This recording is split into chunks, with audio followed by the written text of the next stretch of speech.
Un milieu extrême pour une opération délicate. Cet écumeur a pour mission d'aspirer le pétrole répandu par une marée noire dans l'océan Arctique. Heureusement, ce n'est qu'un exercice, mais la menace, elle, est bien réelle. Le réchauffement climatique a ouvert de nouvelles voies navigables près des pôles. Un véritable Eldorado pour les sociétés à la recherche de pétrole, mais un accident serait dévastateur.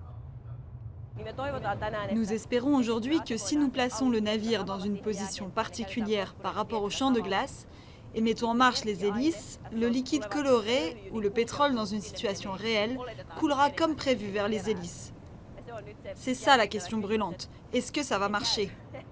Lors d'une marée noire, le pétrole est normalement raclé à la surface, dispersé avec des agents chimiques, voire brûlé. Mais dans l'Arctique, les équipes devront peut-être opérer dans l'obscurité totale, au milieu de blocs de glace à la dérive.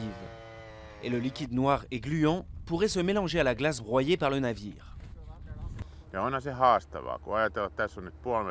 Une marée noire ici, c'est un vrai défi. Quand on pense qu'on a 50 cm de glace, et si on la brise, le pétrole se disperse encore plus. C'est pour ça qu'on fait ce test, pour essayer de développer un système, un savoir-faire scientifique, pour utiliser le brise-glace et tirer avantage des hélices.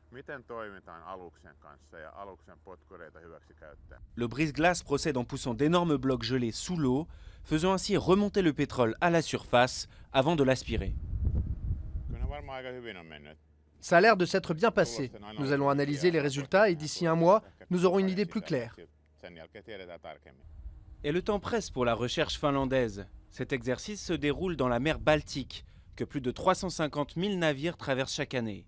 La Finlande ne produit pas d'or noir, mais le naufrage d'un pétrolier au large de ses côtes pourrait mettre en péril son fragile écosystème.